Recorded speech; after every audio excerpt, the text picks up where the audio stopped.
Hi, I am Science Man, and me and my friends know a lot of facts about air. One of my fans, Tara, wrote me a letter asking me about air. Hence, me and my friends are on a mission today to teach you about air.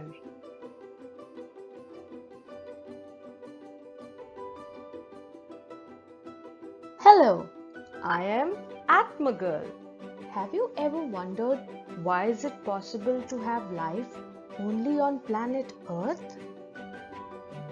That is because our planet Earth is surrounded by a thick blanket of air or a layer of air called atmosphere. This atmosphere is divided into layers about which I will tell you in your higher classes. Have you ever wrapped a gift for your friend's birthday? That is how atmosphere wraps around the earth. But it is 600 kilometers thick. You can see here how the atmosphere is trying to wrap the earth. This is actually, it wraps the earth entirely, but for the sake of understanding and to see that how it wraps the earth, the diagram does not show the lower part. But this is how atmosphere wraps around the earth. You can imagine it as wrapping a gift for your friend's birthday. Have you ever wrapped a gift for your friend's birthday? You keep your gift inside and wrap it all around with a beautiful wrapping paper, right? Now imagine wrapping the gift with so many wrapping papers that it reaches 600 kilometers of thickness. That is how Earth is wrapped by the atmosphere.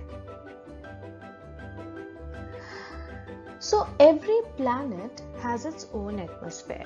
We all know, right, that not just Earth, but there are other planets like Mercury, Venus, Mars, Jupiter, Saturn, Uranus. But they all have an atmosphere, but their atmosphere is not the same as Earth. And hence, they do not support life like the Earth does. Because the composition of their atmosphere, the composition of their air is not good enough to support life like Earth does. This is a very beautiful old photo of two people who climbed the Mount Everest first time in the world. This is Sir Tenzing Norgay and this is Sir Edmund Hillary. Mount Everest is the highest point on Earth. That is, you can imagine it as if you ever wanted to be on the highest point where nothing else reached above you on Earth, you would have to climb Mount Everest. It is 8.8 kilometers when measured from its base. Now, if you notice in the picture, these two men are carrying cylinders and these cylinders are attached to a mouthpiece, just like a snorkeling mask. Now, why do they need cylinders before climbing the Mount Everest? That is because Mount Everest being so high up, it is almost like you're climbing up into the atmosphere.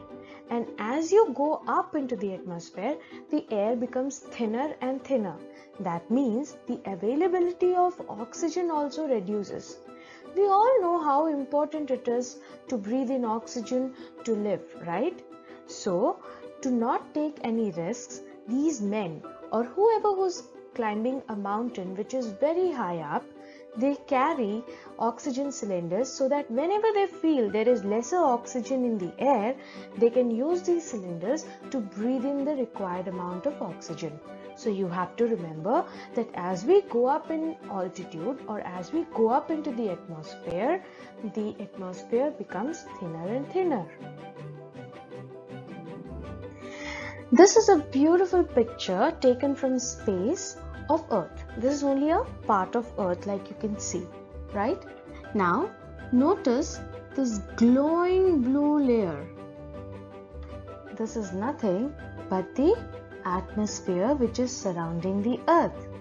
How beautiful it is. Also, can you notice how it is very thick near the surface of the Earth? and then it eventually fades away into the space? This proves that atmosphere is thicker near the surface of the earth, and as it moves away from the earth, it becomes thinner and thinner. Now, why do you think is it thicker near the surface of the earth? I will give you a hint. Gravity. You can do your own research if you want to know more.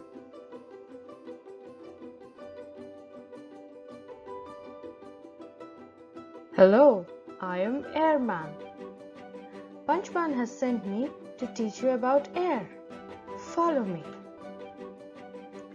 Look at the first picture. Has any of it ever happened to you? Have you ever flown a kite?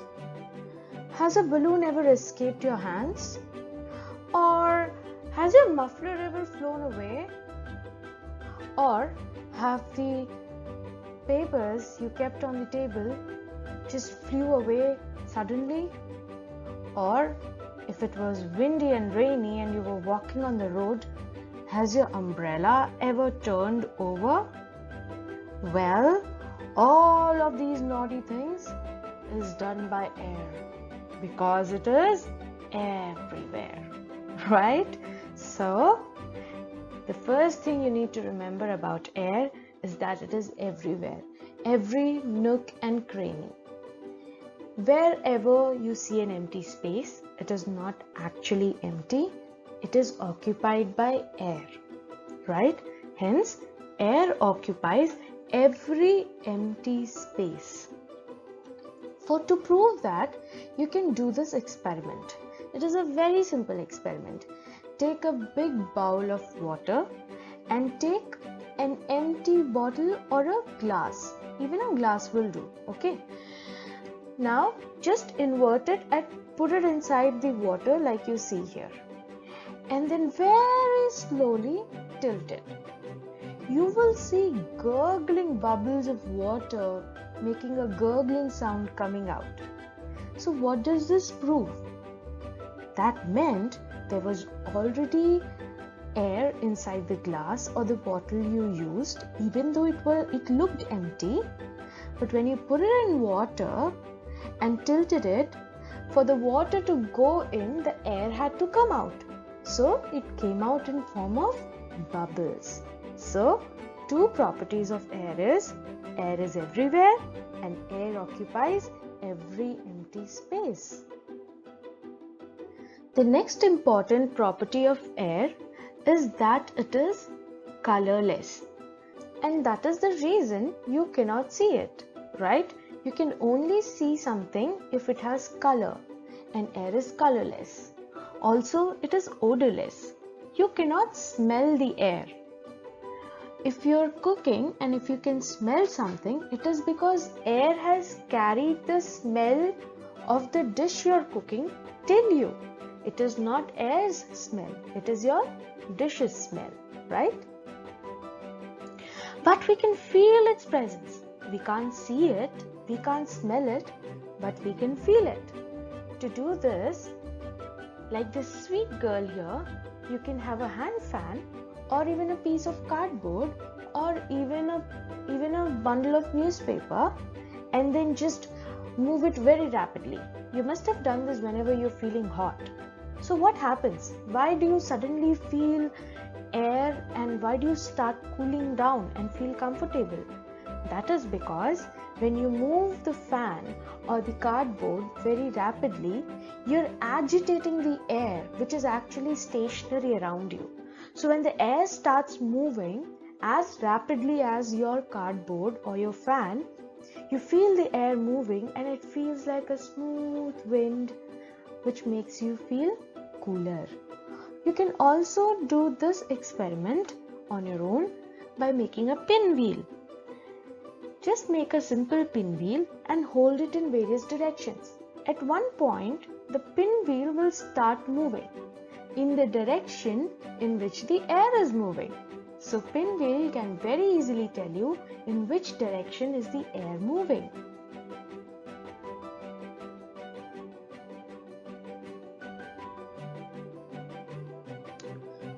So after listening about atmosphere and air, Tara is curious.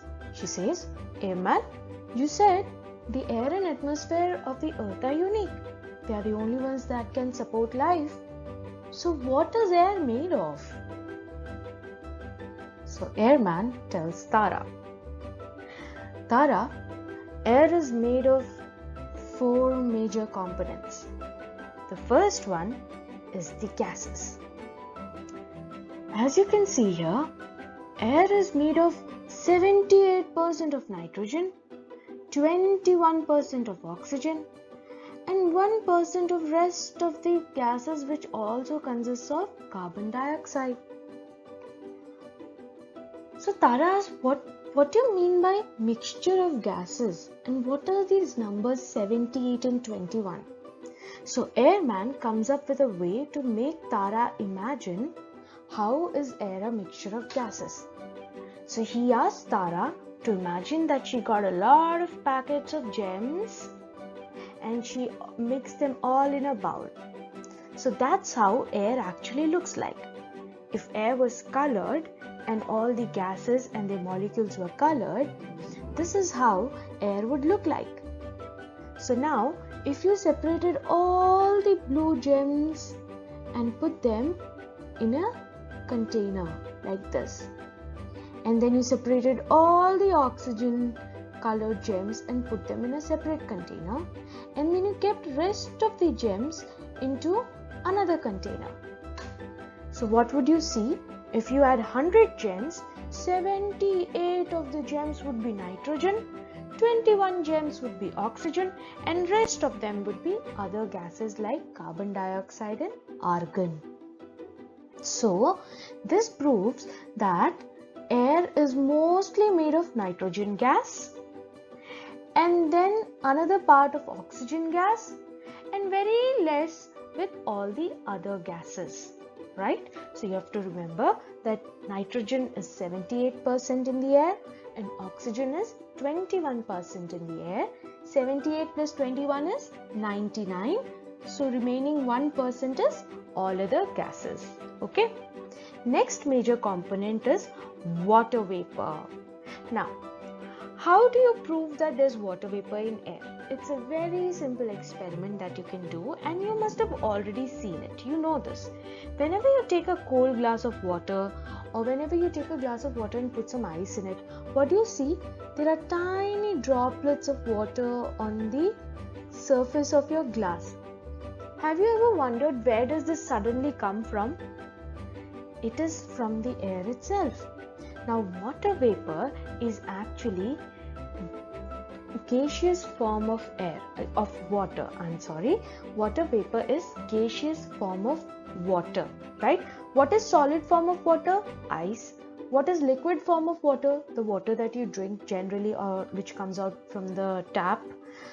And what is the gaseous form of water? It is water vapor. Just like when you're boiling water, do you see some steam rising? Or when you're cooking something, do you see steam rising? That is nothing but the water converting it to gas. Okay, so this exists in the air. The moment you get a cold glass of water, because the glass is so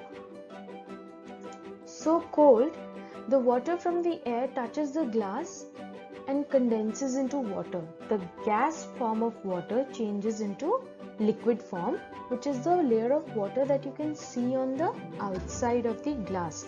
So this water is nothing but present in the air already, but due to a different temperature of the glass, it starts showing itself because it converts from gaseous form to liquid form. Understood? Now, the third component in the air are the dust particles. These can be from anywhere. For example, there's wind and the soil starts growing, so there's dust. So like that, these dust is mostly so small that you cannot detect it with your naked eyes. But you must have noticed how if you don't do dusting in your house, after some time there's a layer of dust on your computer, or there's a layer of dust on your table, which your mother or father are constantly cleaning after every 2 days. Right? So why does this happen? Because these dust particles in the air eventually settle down on things around you. So even though you can't see them in the air, it is there. Also, this diagram, this picture also shows how when sometimes early in the mornings there's a ray of sunlight coming, you can actually see the dancing dust particles in the light of the sun rays. You can notice it if you get up early in the morning and open a window from where the sun is rising. The fourth component in air is microorganisms. Microorganisms are organisms, that is living things, but they are micro, that is they are so small that you cannot see them with your naked eyes. They cannot be detected. Right now, the most notorious means famous for bad things. So the most notorious microorganism right now is coronavirus. Aren't you all wearing masks whenever you're going out? Always wear mask, okay? So you cannot see this virus, right? You cannot see coronavirus, but still you're wearing masks and using sanitizers to keep everything clean, keep your hands clean, right? So what are these? These are microorganisms which are present in air. Also, you can think of it as when you get cold, after some time, does your friend also get a cold, or your mother gets a cold, or if your mother has cold, she tells you, please don't come near me, or you will also get the cold. That is because these microorganisms, whenever someone sneezes or someone speaks and some of his saliva or spit comes out, these microorganisms are dispersed into the air. And whenever you're passing by these microorganisms, and if your immune system is not strong, these microorganisms can attack you. But some of the microorganisms, like some bacteria, are helpful as well, which we will see later how. So microorganisms can be virus, fungi, bacteria. These are organisms that you cannot see using your naked eyes, okay? But they are always present in the air. This is a small experiment that you can do whenever you're free, but you have to do it only in presence of your parent, okay? For this, you need 2 candles, number 1 and number 2. Light both of them, okay, using a matchstick, and then take an empty glass and cover one of the candles with the empty glass, okay? So what will you see? You will see that this candle will keep burning, and this candle after some time will stop burning with the glass on it. So what has this proved? Okay, so to understand this, you have to know that for anything to keep burning, like your gas stove when you cook food, or when you're lighting the matchstick, or when you're doing a bonfire, for anything to burn, you need oxygen. That means if you were to go out of earth and try burning something, you cannot burn it because there is no oxygen. Only on earth there is oxygen, right? So when you burn something, it needs oxygen to keep burning. So when you cover this candle with a glass, it will start using the oxygen to keep burning from the air inside the glass. There is no other air which is going inside, right? It only has the air which is trapped inside the glass when you kept the glass on it. So it will start burning, and then after some time it stops because there is no more oxygen available in the glass. You have to remember that in the glass only 21% is oxygen, 78% is nitrogen. So nitrogen doesn't help it to burn. So even though there is still air in glass in form of nitrogen and other gases, because there is no oxygen in the glass, the candle will stop burning. To again relight it, you have to remove the glass from top of it and again use a matchstick to light it.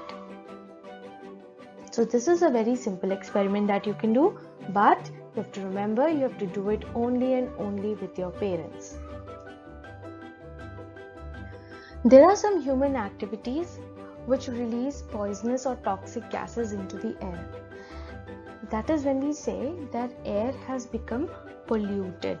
Polluted means it is not fit for breathing by living organisms. The first and most common activity is driving vehicles. You must have seen how some motorbikes and some trucks release gases or emit gases from behind. Those are very toxic in nature. Here you can see a lady burning garbage, which is again, see the smoke coming out from here. It is poisonous in nature. We should not breathe this kind of air which is mixed with these gases. Okay, and here you can see industries and their tall chimneys which are emitting so many poisonous gases into the air. So all such activities done by humans can make the air poisonous and unfit for breathing. This is known as air pollution.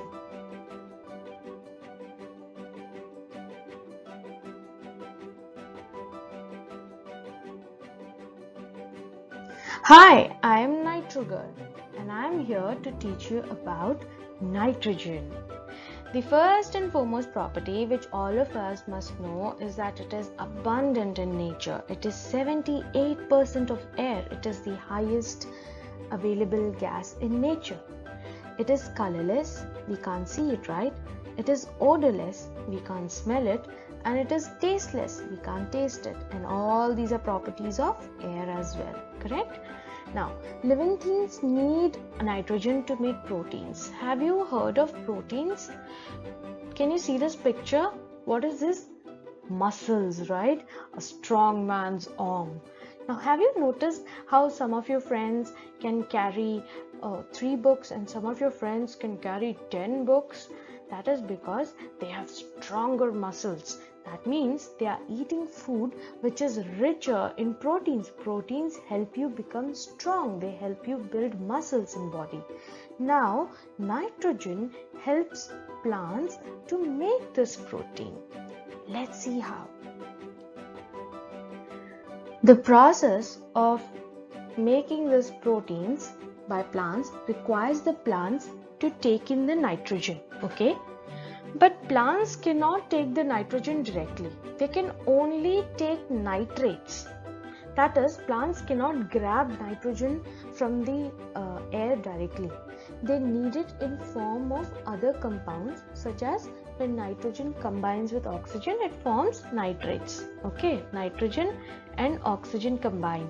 How that is done, you will learn in higher classes. So don't worry about that. Okay.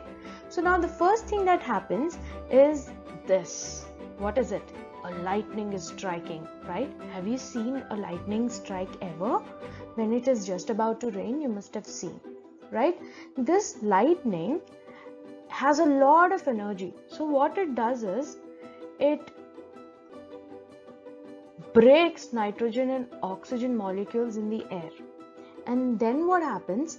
The broken nitrogen and oxygen molecules combine together to form nitrates. Okay. Now this nitrate is like sugar or salt. What I mean to say is, just like sugar or salt, when you put it in water, it dissolves, right?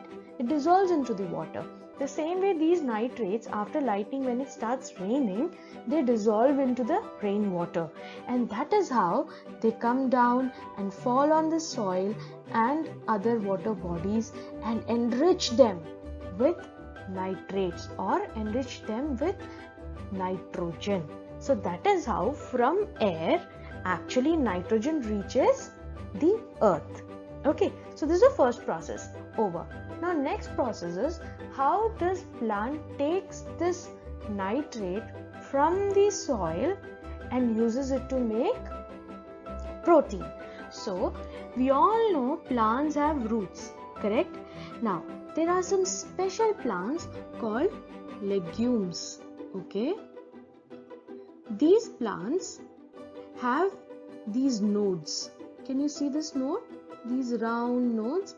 Now these nodes, which are attached to these roots of these plants, are home to a special bacteria called nitrogen fixing bacteria. See, the process is called nitrogen fixation and the bacteria are called as nitrogen fixing bacteria.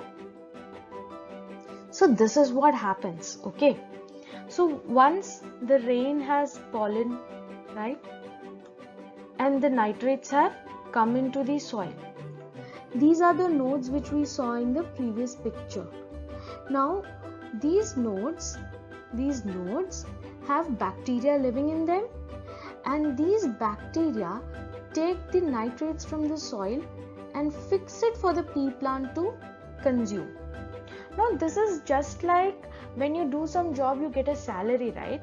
So the pea plant also gives these bacteria salary. That is, pea plant says that you can take food from me, but please get me the nitrogen from the soil so that I can make the food. So that's how the transaction takes place. These bacteria happily live here and eat food from the plant, and in return,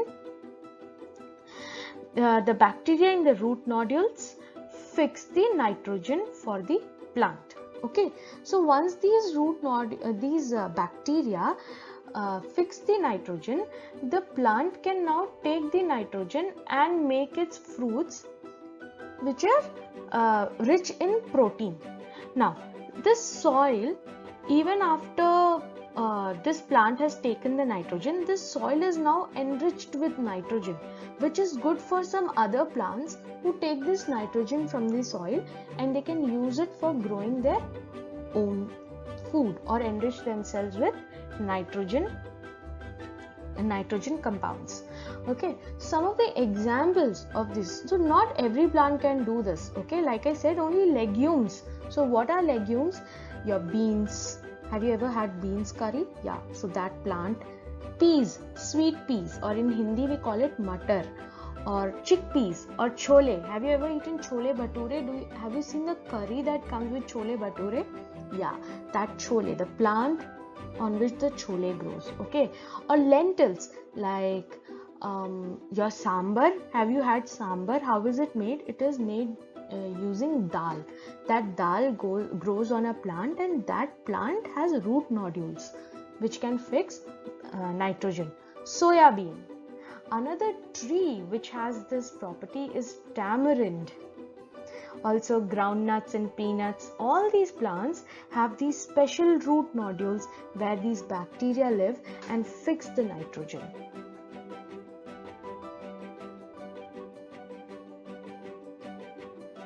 Okay, so before we leave you and meet you again next week, let us do a quick revision.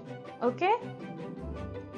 First we learned about atmosphere, and we learned that layer of air surrounding the earth is atmosphere. It gets thinner as we go higher up, right? Then we learned about air. We learned that it is everywhere. It is odorless. Odorless means it has no smell. Colorless, and that is why we cannot see it, right? Then we read about what is air made of. It is made of nitrogen, which is 78%, oxygen, which is 21%, other gases. It is also made of dust particles and some microorganisms, and also water vapor, correct? Next we read about nitrogen. We read that it is abundant in nature, and that's why it is 78%. It is colorless, odorless and tasteless, just like air, and it makes proteins by nitrogen fixation process. We also saw how lightning creates nitrates.